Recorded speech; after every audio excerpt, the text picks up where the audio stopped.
भुनक्तु सह वीर्यं करवावहै तेजस्विनावधीतमस्तु मा विद्विषावहै। ओम शांति शांति शांति।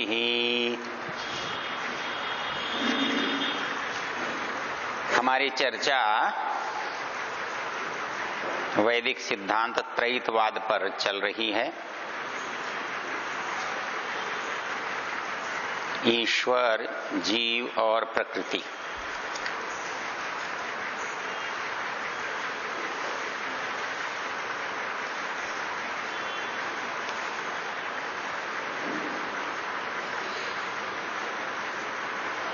ये इस विषय से जुड़े हुए नहीं हैं। ये सारे प्रश्न जो हैं उस यज्ञशाला के हैं। वैसे बता दूंगा मैं।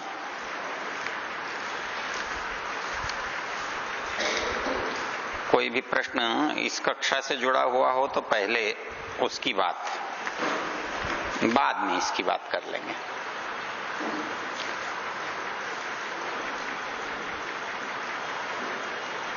तो अब ये चर्चा का कल अंतिम सत्र होगा।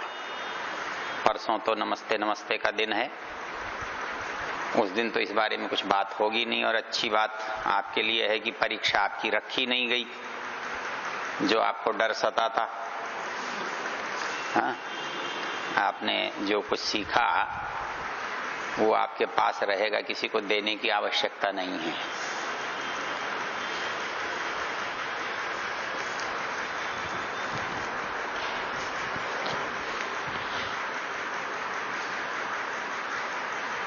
उपस्थान मंत्र शन्नो देवी रभिष्टय, ये इसका विषय तो नहीं है। चलो कोई बात नहीं।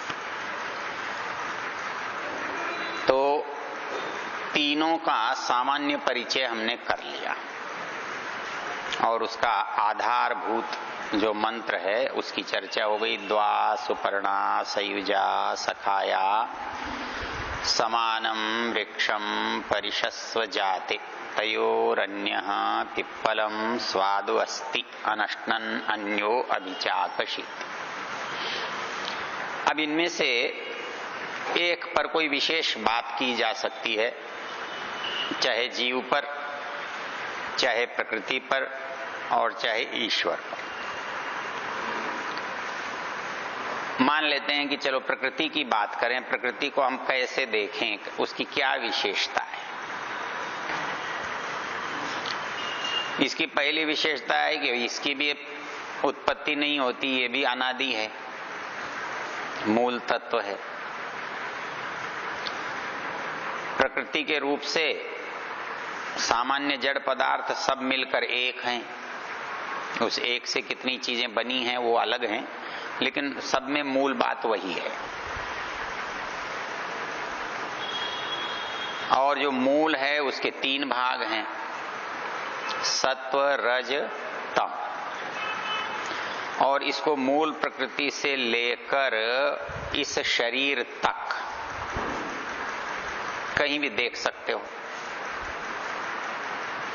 जो तीन हैं उनके गुण कर्म स्वभाव किसी भी संसार की वस्तु में, जड़ और जो चेतन दिखाई दे रही है उसमें देख सकते हो। चाहे पशु हैं, पक्षी हैं, मनुष्य हैं, कोई पेड़ पौधे हैं या कोई पहाड़ पत्थर हैं, सब में तीन गुण तो आपको मिलेंगे। ये बिल्कुल वैसी चीज है कि सोने से जो चीज बनी है, चाहे बनी कुछ भी हो, सोना तो होगा ही। आपने कुंडल बनाए तो भी सोना होगा, आपने जंजीर बनाई तो भी सोना होगा, आपने चूड़ी बनाई तो भी सोना होगा। कुछ भी बनाओ आप, चाहे पैर का आभूषण बनाओ, कमर का बनाओ, गले का बनाओ, यदि सोने से बनाया है तो सब में सोना होगा। तो वैसे ही संसार जो भी बना है वो तीन गुणों से बना है, सत्व रज तम। इसलिए जो भी बना है उसमें 3 गुण तो होंगे ही होंगे। यदि ये बात समझ में आ जाएगी तो हम अपने अंदर इन गुणों का समायोजन कर सकते हैं। भाई हमको कौन सा चाहिए, तमोगुण तो चाहिए नहीं, रजोगुण अधिक नहीं चाहिए, अधिक चाहिए सतोगुण। 3 के बिना कोई भी चीज है नहीं, केवल अधिकता से बात बनेगी। पहचान क्या है? सतोगुण की पहचान है लघुता, हल्कापन। जहां भी सतोगुण होगा वहां हल्कापन। मान लीजिए कि हमारे शरीर में ही सतोगुण बढ़ जाए तो शरीर में हल्कापन लगेगा, हमारी ज्ञान में प्रवृत्ति होगी, हमारी बुद्धि बहुत अच्छी तरह काम करेगी, हमारी रुचि धार्मिक कामों में होगी, हमको परोपकार करने की इच्छा होगी, हम यज्ञ सत्संग करने में हमारी रुचि होगी। ये पहचान है कि हमारे अंदर सतोगुण के भाव प्रबल हैं। और हवन के समय किसी ने कहा हवन करो, बोले यार दुकान का समय हो रहा है। ये हमारे रजोगुण की प्रवृत्ति है। रजोगुण में लोभ है, क्रोध है, भय है, ये सब चीजें जब हमारे अंदर होती हैं तो रजोगुण प्रबल होता है। और जब कुछ भी करने की इच्छा नहीं है, कोई घाटे की नफे की चिंता नहीं है, तो प्रमाद, आलस्य, निद्रा, तंद्रा, ये सब चीज हमारे अंदर जब होती है तब वो हमारी तमोगुण की प्रधानता होती है। मूल रूप से ऐसा नहीं होता कि तीनों खत्म हो जाएं। कोई चीज संसार है तो बनी हुई है तो तीनों से ही बनी है, अंतर केवल अधिकता में पड़ता है। और तो और ये जो समय है ना, इसमें भी तमोगुण रजोगुण का प्रभाव रहता है। प्रातः काल में सतोगुण की अधिकता होती है, दिन में रजोगुण की अधिकता होती है, सायंकाल तमोगुण की अधिकता होती है। ऐसे ही भोजन का भी होता है। हाँ, जो सात्विक भोजन कौन से हैं? जो अन्न हैं, फल हैं, दूध हैं, ये सात्विक भोजन हैं। मिर्च है, मसाले हैं, तेज है, खटाई है, अचार है, ये राजसिक भोजन है। गला, सड़ा, मांस, ये शराब, ये सब तमोगुणी भोजन है। इनसे तमोगुण की बढ़ोतरी होती है। तो ये बात हमारी समझ में आनी चाहिए, कौन सा गुण हमारे ऊपर प्रधान बनाए हुए है, प्रधानता लिए हुए है। तो सतोगुण की पहचान है, प्रकाशक है, पसंद आने वाली चीज है, अच्छा लगता है, और धार्मिकता, ईश्वर भक्ति, स्वाध्याय ये करने की इच्छा होती है। और जब लोभ, भय, ईर्ष्या, राग, द्वेष इस तरह के मन में विचार आते हैं, आदमी भाग दौड़ में लगा रहता है, सोचता है ऐसा तो नहीं है कि कहीं मेरा नुकसान हो जाए। ये सोचता है जो मिला है ये तो बहुत थोड़ा है, ज्यादा मिलना चाहिए। जब ऐसी हमारे अंदर प्रवृत्ति होती है तो ये रजोगुण की होती है। और तीसरी जो बताई है, जिसमें आवरण हो, प्रकाश न हो, कुछ सूझता न हो, कुछ करने की इच्छा न हो, वो तमोगुण होता है। अब प्रकृति के इस बात को समझने से हमें लाभ क्या होगा?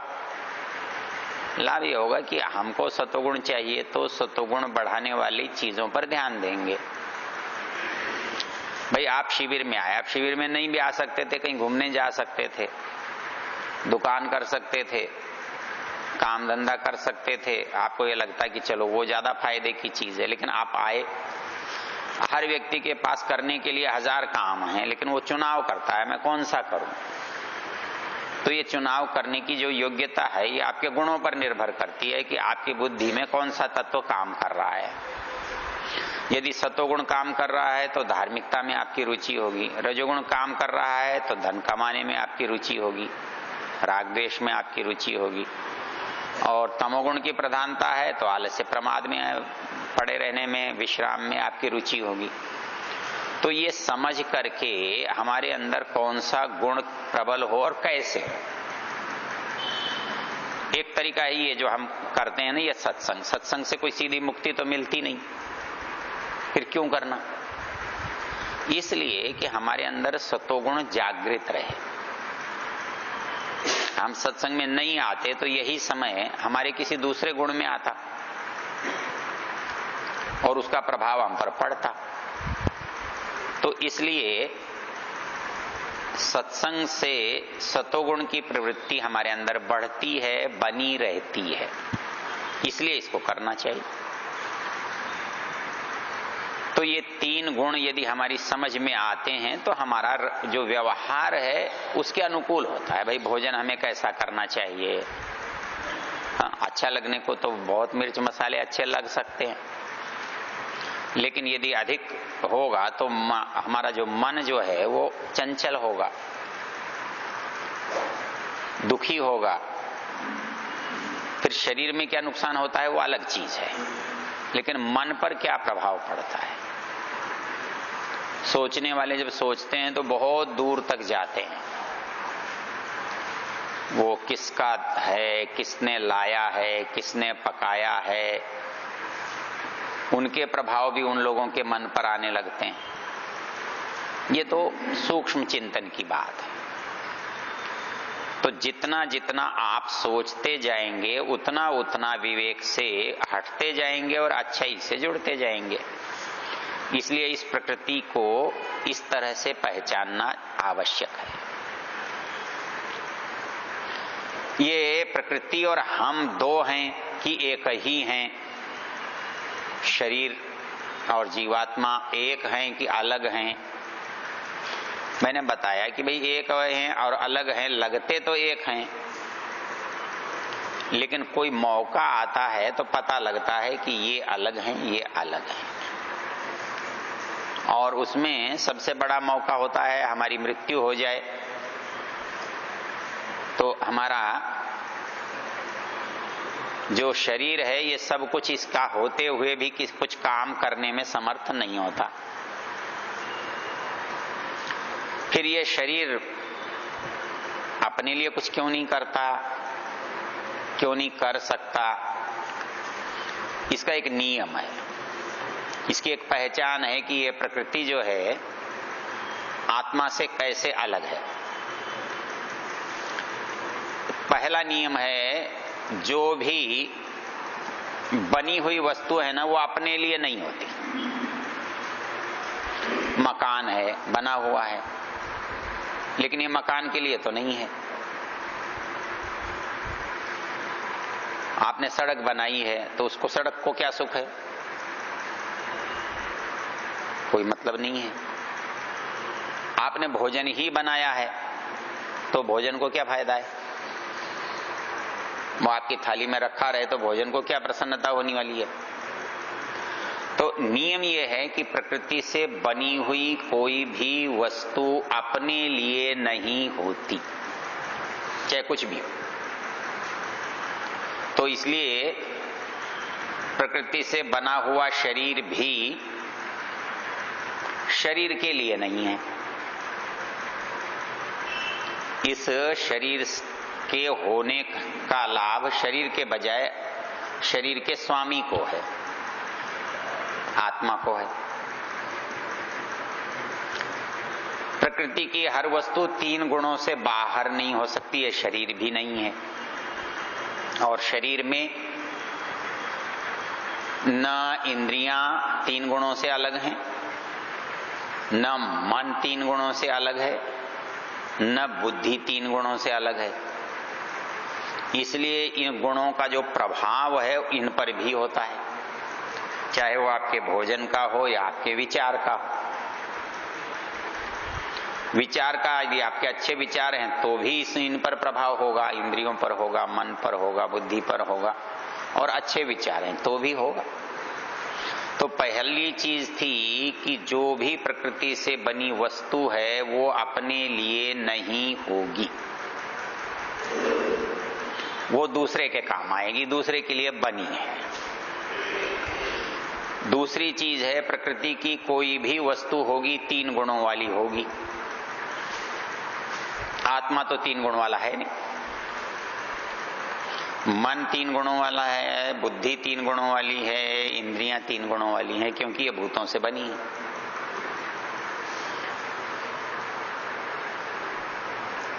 और जड़ जो है उस पर शासन किया जाता है और चेतन शासन करने वाला होता है। ये शरीर अपनी इच्छा से कहीं नहीं जाता, पैर अपने आप घूम कर नहीं आते। आत्मा कहता है चल घूमने, तो पैर चलता है। कार खड़ी है घर में, कार अपने आप ये नहीं कहती मैं बाजार घूम के आई, खड़ी है, लेकिन आपके मन में आता है कि बाजार घूम के आना है तो कार बाजार घूम आती है। तो जो भी है उसमें स्वामित्व तो नहीं होता, जड़ में मालिक नहीं होता, स्वामी सदा चेतन होता है, अधिष्ठाता, व्यवस्थापक। यहीं आकर एक गड़बड़ होती है जब हम ये कहते हैं ना मेरा मन नहीं मानता, मेरा मन नहीं लगता, तब हम एक झूठ क्या बोलते होते हैं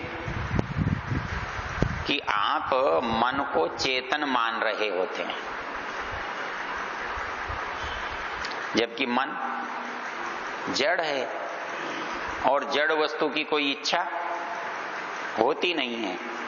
तो मन की क्या इच्छा होनी है? इच्छा चेतन की होनी है। फिर भी यदि आप ये कहते हैं कि मन नहीं मान रहा है तो इसका मतलब आप मन को चेतन मानकर बात कर रहे हैं, अपने से भिन्न मानकर बात कर रहे हैं, अपने से बड़ा, अपने से अधिक शक्तिशाली मानकर बात कर रहे हैं। जब कभी कोई चीज प्रक्रिया से कुछ जल्दी हो जाती है तब हम ऐसा प्रयोग करते हैं कि अपने आप है। जैसे आप कहते हैं गाड़ी, बोले मैंने चलाई नहीं, अपने आप ही चली गई। साइकिल चलाते चलाते कहीं टक्कर लग गई, बोले कैसे क्यों टक्कर मारी, बोले अपने आप ही चली गई। वो अपने आप तो जाती नहीं है, लेकिन आपका नियंत्रण उससे हट जाता है। भाई आपकी व्यवस्था से वस्तु बाहर हो गई तो प्रकृति के नियम में चली जाएगी, इसलिए वो गिरेगी, टकराएगी, क्या होगी, कुछ भी होता रहेगा। तो चेतन अधिष्ठाता होता है और जड़ वस्तु उसके अधीन, उसकी व्यवस्था में काम करती है। तो 3 बातें हो गई। पहली, जो भी जड़ वस्तु है वो दूसरे के लिए होती है। जड़ वस्तु में तीनों सत्व रज तम पाए जाते हैं। जड़ वस्तु स्वामित्व तो नहीं रखती, वो इच्छा नहीं रखती, वो कुछ करने, कराने, खाने जाने की इच्छा नहीं रखती।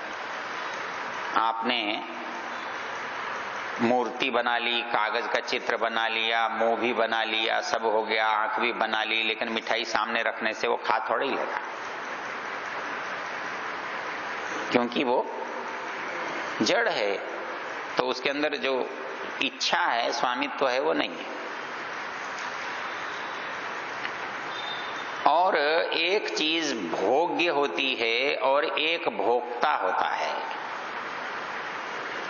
भोजन भोग्य है और आत्मा भोक्ता है। जड़ पदार्थ स्वयं भोक्ता नहीं होता। गेहूं की इच्छा नहीं होती कि कोई रोटी बना के उसको खिलाए, या खेत को इच्छा नहीं होती कि इसके अंदर उगा हुआ गेहूं उसकी रोटी बना के उसको दे। तो भोक्ता, भोग करने की इच्छा चेतन में होती है, भोग की जाने वाली वस्तु प्रकृति की होती है, जड़ होती है। और अंतिम चीज है, कोई भी जड़ वस्तु कहीं से छूटना नहीं चाहती। आप एक पत्थर को उठा के गंदी नाली में डाल दो तो वो कभी नहीं कहने वाला यार मुझे निकालो यहां से, बहुत दिन हो गए, पड़ा है। चाहे आप उसे मंदिर में मूर्ति बना के रख लो तो भी पड़ा है। तो जड़ वस्तु कहीं से छुटकारा नहीं पाना चाहती, लेकिन किसी बच्चे को आप पकड़ के रख लो तो उसकी तुरंत इच्छा होती है जाऊं। आप किसी जानवर को बांधो मत और ये बोलो तू यहां खड़ा रहना, रह जाएगा। आप इधर हुए वो उधर हुआ। तो चेतन जो है वो छुटकारा चाहता है, दुख से, बंधन से, अनिच्छा की जगह से छुटकारा चाहता है। लेकिन जड़ वस्तु में ऐसा नहीं होता। जड़ वस्तु कहीं भी जेल की दीवार में पत्थर लगा हो या मंदिर की लगा हो या मकान की, राजा की लगा हो, क्या फर्क पड़ता है। लेकिन एक आदमी जेल में पड़ा हो, एक आदमी राज दरबार में लगा हो, एक आदमी स्वतंत्र घूम रहा हो, अंतर आता है। तो ये जो अंतर है किस कारण है? चेतनता के कारण। इससे क्या पता लगा कि संसार में दो पदार्थ हैं, एक जड़ और एक चेतन। तो ये चेतन की और जड़ की पहचान है। पहला था सारी जड़ वस्तुएं दूसरे के काम आती हैं, सारी जड़ वस्तुएं त्रिगुणात्मक होती हैं, सारी जड़ वस्तुएं स्वामित्व से रहित होती हैं और सारी जड़ वस्तुएं भोग्य होती हैं और सारी जड़ वस्तुएं बंधन से छूटना नहीं चाहती, उनको कोई बंधन ही नहीं होता। तो इससे पता लगता है कि ये चेतन सत्ता इस जड़ संसार से भिन्न है। उसके अंदर स्वामित्व भी है, भोक्तृत्व भी है, वो अपने लिए है। उसके अंदर स्वतः रूप से त्रिगुण नहीं है। मन बुद्धि में तो हैं, शरीर में हैं, लेकिन आत्मा में नहीं है। आत्मा की रचना तीन गुणों से नहीं हुई है, इसलिए तीन गुण आत्मा का हिस्सा नहीं है। आत्मा के पास वो पहुंच है तो शरीर के कारण, मन के कारण, बुद्धि के कारण, क्योंकि ये तीन गुणों वाले हैं।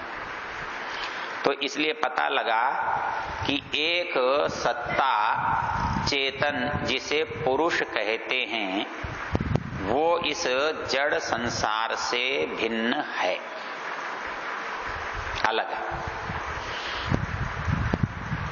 इसमें एक चीज और है कि ये जो चेतन सत्ता हैं दो हैं। ये सारे पुरुष एक चेतन सत्ता वाले हैं या परमेश्वर से भिन्न होकर ये अनेक सत्ता वाले हैं, या परमेश्वर भी इन्हीं में सम्मिलित है। तो समझ में क्या आया कि ऊपर जो गुण बताए थे कि दूसरे के लिए होना, स्वामित्व होना, भोक्ता होना, ये गुण क्या ईश्वर में भी घटते हैं? तब हम देखते हैं कि ईश्वर से हम किस अर्थ में अलग हैं। तो ईश्वर से हम किस अर्थ में अलग हैं? चेतन वो भी है, चेतन हम भी हैं, लेकिन हम अनेक हैं, वो एक है। एक होगा तो अखंड होगा, एक होगा तो संपूर्ण होगा, एक होगा तो सब चीजें उसकी होंगी। लेकिन हमारे साथ तो ऐसा है नहीं। हम सब मालिक हैं, पर बहुत थोड़े थोड़े के मालिक हैं। किसी की जेब में 10 रुपए हैं, किसी के 500 हैं, किसी की 5000 हैं, किसी की जेब में 5 लाख हैं। तो स्वामित्व तो है, लेकिन स्वामित्व भिन्न भिन्न है। स्थान का भिन्न है, समय का भिन्न है, मात्रा का भिन्न है। तो इसलिए पता लगता है कि हम चेतन होने पर भी, स्वामी होने पर भी, भोक्ता होने पर भी, अधिष्ठाता होने पर भी, बंधन से छुटकारा चाहने वाले होने पर भी, हम सब इन भावनाओं के साथ रहते भी एक नहीं हैं। पीछे मैं आपको बता चुका हूं कि हम अनेक हैं। इसके लिए क्या क्या प्रमाण दिए थे? हमारी इंद्रियां अलग अलग हैं, हमारा जन्म अलग अलग है, हमारी मृत्यु अलग अलग है, हमारा सोच अलग अलग है, हमारी अच्छाई बुराई का स्तर अलग अलग है। हम न एक साथ सोचते हैं, न एक साथ करते हैं। और इससे पता लगता है कि हमारे सुख दुख दूसरे के सुख दुख से अलग हैं। यदि दोनों एक होते तो मेरे दर्द का दूसरे के को भी पता लगना चाहिए, वो तब पता लगता, उसको भी दर्द का अनुभव होता। लेकिन मुझे चोट लगने से, मेरे अंदर पीड़ा होने से, मुझे दुख होने से, जब तक मैं दूसरे को बताता नहीं हूं, दूसरा मेरा रोना नहीं सुनता है, तब तक उसे क्या पता कि मैं दुखी हूं। इसलिए पता लगा कि ये जो जीव हैं ये एक नहीं हैं, ये अनेक हैं। तो इस तरह प्रकृति अलग हो गई, जीव अलग हो गए, और जीव से भी एक जीव दूसरे से अलग हो गया। जैसे जीव के लक्षण हैं, ऐसे प्रकृति के भी लक्षण बता दिए आपको। ये एक है, सत्व रज तम वाली है, ये अपने जैसी बहुत सारी चीजों को बना सकती है। तो ये भी सदा मूल रूप में रहने वाली है, इसलिए अलग है। अब 3 चीजें हैं, तीनों चीजें कभी पैदा नहीं होती, ये तीनों में समानता है।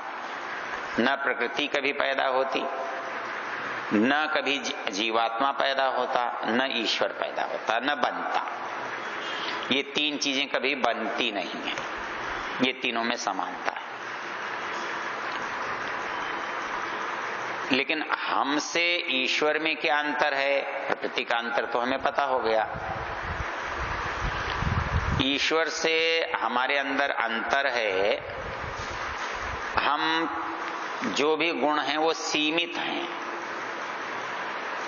और उसके पास असीमित हैं, क्योंकि वो एक है और हम अनेक हैं।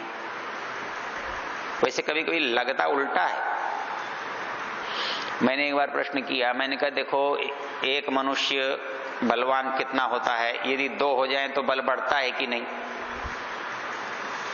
2 आदमियों की संपत्ति जुड़ जाए तो बढ़ेगी कि नहीं? 2 आदमी मिलकर काम करें तो अधिक काम होगा कि नहीं? तो यदि इसी तरह 2 भगवान हो जाएं तो क्या नुकसान है? 2 भगवान मिलकर ज्यादा काम कर लेंगे, ज्यादा अच्छा कर लेंगे। तो बात तो ठीक लगती है, फिर एक क्यों? आप बोल तो आप सकते नहीं, उत्तर तो होगा कुछ न कुछ आपके पास। मैंने कहा कि इसका उदाहरण यूं करके देख लो। जो चीज है वो एक को देने पर पूरी होती है या 4 को बांटने पर पूरी होती है?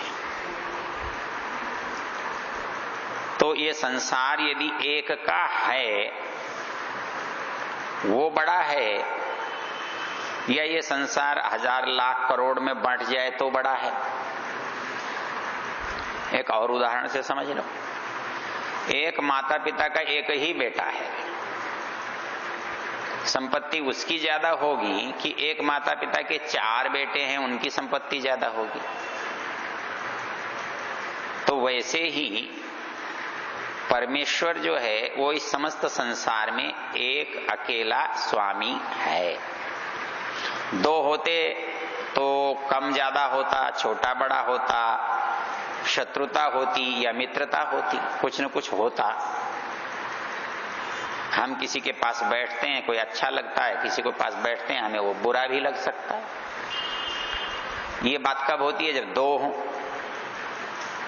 एक ही हो तो ये बात नहीं होती। इसलिए ईश्वर एक है और जीवात्मा अनेक हैं। ईश्वर के स्वरूप और एकता वाले तो वेद में बहुत मंत्र हैं। आप केवल यजुर्वेद के अंतिम अध्याय में देखो तो 5 मंत्र केवल ईश्वर के बारे में है। सबसे प्रसिद्ध तो वो है जिसमें बहुत सारे विशेषण हैं आर्य समाज के दूसरे नियम की तरह। सपर्यगात शुक्रम अकायम अव्रणम अस्नाविरम शुद्धम अपापविद्धम कवि मनीषी परिभू स्वयंभू याथा तथ्यतोर्थान व्यदधात शाश्वतीभ्य समाप्त। यहाँ ईश्वर का स्वरूप है सारे के सारे मंत्र में। वो पर्यगात सब ओर गया हुआ अर्थात सर्वत्र व्यापक है। वो शुक्रम चमकीला है, अकायम शरीर रहित है, शुक्रम अकायम अस्नाविरम स्नायु आदि के बंधनों से रहित है, शुद्धम उसके अंदर किसी तरह की मिलावट नहीं है, अपाप विद्धम किसी तरह की अपवित्रता भी नहीं है। वो कवि अर्थात क्रांतदर्शी दूर की देखने वाला भी है, वो ज्ञानवान भी है, वो सर्वत्र विद्यमान भी है, उसको किसी ने बनाया भी नहीं है और समस्त ज्ञान संसार में उसी ने दिया है। और संसार में प्रकृति को तो कोई फायदा है नहीं उस ज्ञान से, तो किसको दिया है? मनुष्यों को दिया है। उपनिषद में एक पंक्ति आती है, न तस्य कार्यम करणम च विद्यते न तत्समश्चाप्यधिकश्च दृश्यते परास्य शक्तिर्विविधैव श्रूयते स्वाभाविकी ज्ञान बल क्रिया च। उस परमेश्वर का बल, उस परमेश्वर की क्रिया और उस परमेश्वर का ज्ञान कैसा है? स्वाभाविक है। हमारा ज्ञान स्वाभाविक तो है पर थोड़ा है, अधिकांश उपार्जित है, नैमित्तिक है, जिसे आप एक्वायर्ड कहते हो ना, पाया है, कहीं से लिया है। आप मकान में रहते हो ये आपका स्वाभाविक ज्ञान नहीं है, आप कपड़े पहनते हो ये स्वाभाविक ज्ञान नहीं है, आप पकाकर खाते हो ये आपका स्वाभाविक ज्ञान नहीं है, आप भाषा बोलते हो ये आपका स्वाभाविक ज्ञान नहीं है, और तो और आप खड़े होकर चलते हो ये भी आपका स्वाभाविक नहीं है। आप इन सब के बिना किसी बच्चे को करके देखो तो जितने पशु पक्षी हैं उनमें ये सब चीजें नहीं पाई जाती, क्योंकि उनके पास स्वाभाविक ज्ञान है किंतु नैमित्तिक ज्ञान नहीं है। हमारे पास स्वाभाविक ज्ञान भी है और नैमित्तिक ज्ञान भी है। स्वाभाविक ज्ञान हम न पढ़ें तो भी हम अपने काम कर लेते हैं। स्वाभाविक ज्ञान क्या है? जो हमारे संवेग है ना, मूल भावनाएं, अंग्रेजी में इसको कहते हैं इंस्टिंक्ट, मूल संवेग, ये स्वाभाविक है। भूख, प्यास, गर्मी, सर्दी, संतान, हानि, लाभ, भय, आक्रमण, ये पशु में भी होते हैं, हमारे में भी हैं। और केवल इसी आधार पर तुलना की जाए तो हमारे स्वाभाविक ज्ञान से पशु का स्वाभाविक ज्ञान बहुत अंशों में अधिक है। नाक हमारे पास भी है, पर किसी किसी जानवर की नाक जो है ना मीलों से सूंघ सकती है, हम तो नहीं सूंघ सकते। आंख हमारे पास भी है, लेकिन किसी किसी जानवर की आंख कहते हैं कि चील को चलती हुई चींटी भी दिखाई दे सकती है। बर्फीले भालू को 50 फीट बर्फ के नीचे दबी हुई मछली भी पता लग जाती है, वो खोद के निकाल सकता है। तो ये स्वाभाविक ज्ञान पशुओं के पास है और उनको जैसी आवश्यकता है वैसा मिला हुआ है। किसी को गंध का ज्ञान मिला है, किसी को दृष्टि का मिला है, किसी को स्पर्श का मिला है, किसी को रस का, अलग अलग है। मनुष्य को तो मिले तो पांचों हैं, लेकिन बहुत नहीं है। क्यों? ये निमित्त से उसको बढ़ा सकता है। ये आसमान में जा सकता है, उपग्रह उड़ा सकता है, सूर्य में, मंगल में कहीं भी जा सकता है। ये नैमित्तिक ज्ञान से अपने स्वाभाविक ज्ञान की वृद्धि कर सकता है, लेकिन पशु ऐसा नहीं कर सकता। चलना आपका एक स्वाभाविक है। पशु तो दौड़ता है बस। हम ये देखते हैं भाई चीता ज्यादा दौड़ता है कि शेर ज्यादा दौड़ता है, हाथी कितना चाहता है। उन्होंने तो कोई गाड़ी बनाई नहीं, कोई मोटरसाइकिल बनाई नहीं, कोई हवाई जहाज बनाया नहीं कि वो भी चले। आप पैरों से भले ही उनसे कम चलते हों, लेकिन चलने के लिए आपने पैर बहुत बना रखे हैं। आपने साइकिल पैर के लिए बनाई, मोटरसाइकिल पैर के लिए बनाई, कार पैर के लिए बनाई, हवाई जहाज पैर के लिए बनाया, उपग्रह पैर के लिए बनाया। ये आपके पैर का विस्तार है। ये विस्तार जानवर तो नहीं कर सकता, ये मनुष्य कर सकता है। इसलिए मनुष्य के पास नैमित्तिक ज्ञान है और इसीलिए इसे पाप पुण्य भी लगता है, पशु को नहीं लगता। जब हम ये कहते हैं जी मांस खाने से पाप होता है, तो बच्चे सीधा सा सवाल करते हैं जी फिर शेर को लगता है, भेड़ियों को लगता है, कुत्ते को लगता है? नहीं लगता। उनको क्यों नहीं लगता? उनका ये नैमित्तिक ज्ञान नहीं है, स्वाभाविक ज्ञान है। उनके पास विकल्प नहीं है। जिसके पास नैमित्तिक ज्ञान है उसके पास विकल्प है।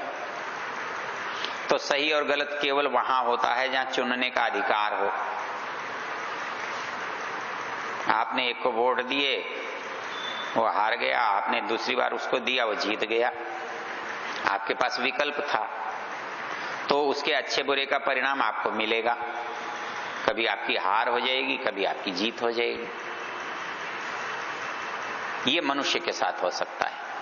मनुष्य बिना मांस खाए भी रह सकता है, मांस भी खा सकता है। तो खाने का हानि लाभ, न खाने का हानि लाभ अवश्य होगा। इसलिए मनुष्य के पास दो तरह का ज्ञान है, नैमित्तिक और स्वाभाविक। स्वाभाविक ज्ञान हम इसे न पढ़ाएं, न लिखाएं, न कहीं छोड़ें तब भी रहेगा, लेकिन नैमित्तिक ज्ञान किसी के देने से ही प्राप्त होगा। फिर अंत में जाकर हमें ये खोजना पड़ता है, फिर ये नैमित्तिक मतलब निमित्त, कारण, कोई मूल, वो फिर कौन? हमको किसने पढ़ाया? हमारे गुरुओं ने पढ़ाया। हमको किसने सिखाया? हमारे माता पिता ने सिखाया। उनको किसने सिखाया? उनके माता पिता ने सिखाया। उनको किसने सिखाया? उनके माता पिता। कहां तक जाओगे? जो भी माता पिता है उसको सीखना पड़ेगा। तो सबसे अंत में सिखाने वाला कौन? तो जिसके पास ज्ञान है वही सिखाएगा, क्योंकि ये निमित्त है। तब आप सूत्र बोलोगे, स एष पूर्वेशामपि गुरु कालेन अनवच्छेदात्। इसलिए जो आदि गुरु है वो कौन है? ईश्वर है। तो वो निमित्त है ज्ञान का। तो हमारे को जो कुछ नैमित्तिक है ना, वो वहां से आया है। जो स्वाभाविक है वो हमारे अंदर से आया है। चोट लगते ही दुख होता है, रोना आता है, ये हमारी चीज है, ये कोई भगवान की दी हुई नहीं है। लेकिन हम मंत्र पढ़ते हैं, मंत्र बोलते हैं, ये हमारी चीज नहीं है। यदि हमारी स्वाभाविक होती तो कुछ कुत्ते जैसी होती, हाँ, कुछ गधे जैसी होती, कुछ ऐसी होती, चिंगाड़ने की, चिल्लाने की, कुछ ऐसी होती, फिर भाषा थोड़ी ही होती। लेकिन हमारे पास भाषा है कहीं भी। और फिर दुनिया के सारे कुत्ते एक तरह से बोलते हैं, लेकिन दुनिया के सारे आदमी एक तरह से तो नहीं बोलते। दुनिया के सारे कुत्ते एक दूसरे की भाषा को बहुत आसानी से समझते हैं, लेकिन आदमी के साथ तो ऐसा नहीं है। आदमी बाजार में खड़ा है, नाम नहीं आता तो नहीं बता सकता क्या चाहिए, फिर या तो चीज दिखाए या इशारा करे, कब कैसे चले नहीं चलेगा। लेकिन कुत्ते को, गधे को, जानवर को ये कुछ नहीं करना पड़ता। वो दुनिया के किसी कोने में रहता हो, कोई को, उसको उसकी भाषा आती है।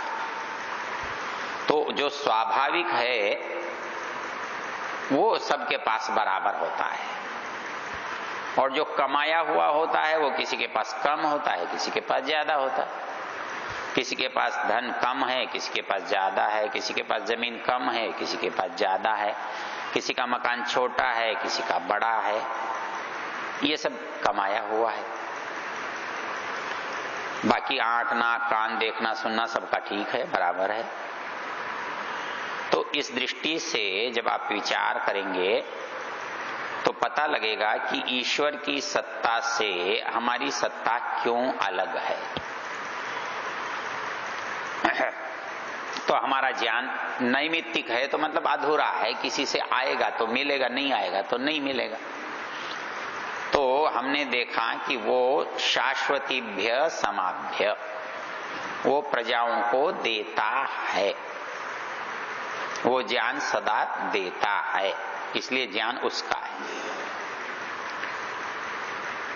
और उसका ज्ञान पूरा होना ही उसकी सबसे बड़ी योग्यता या गुण है। मैंने आपको शायद बताया था पहले दिन। ईश्वरत्व का जो सबसे पहला लक्षण क्या, ईश्वर के ईश्वर होने का सबसे बड़ा प्रमाण क्या, वो सर्वज्ञ है। यदि उसमें से सर्वज्ञता निकाल दी जाए तो वो ईश्वर ही नहीं बन सकता। क्यों? सर्वज्ञ है क्योंकि वो सर्वव्यापक है। सर्वव्यापक होने से सर्वज्ञ है, और सर्वज्ञ होने के कारण ही सर्वशक्तिमान है। हमारी ताकत हमारे ज्ञान के कारण कम और अधिक रहती है। तो इसलिए ईश्वर की एक विशेषता है, वो एक है, सर्वव्यापक है, समस्त ज्ञान विज्ञान से युक्त है, और समस्त संसार का वो रचनाकार है, और मनुष्यों को ज्ञान का देने वाला है। ये है। और योग दर्शन के एक सूत्र में ईश्वर और मनुष्य का अंतर बताते हुए 4 बातें बताई हैं। क्लेश, कर्म, विपाक, आशयैर अपरामृष्टः पुरुष विशेषः ईश्वर। वो भी बाकी बातों में हमारे जैसा है, लेकिन 4 चीजें हमारे में हैं और उसमें नहीं है। क्लेश, दुख नहीं होता, उसको अपने लिए कर्म नहीं करना पड़ता, कर्मों का संस्कार उसके पास नहीं होता, और संस्कार का फल उसे नहीं मिलता, तो क्लेश कर्म विपाक आशय अपरामृष्ट, अपरामृष्ट मतलब अछूता,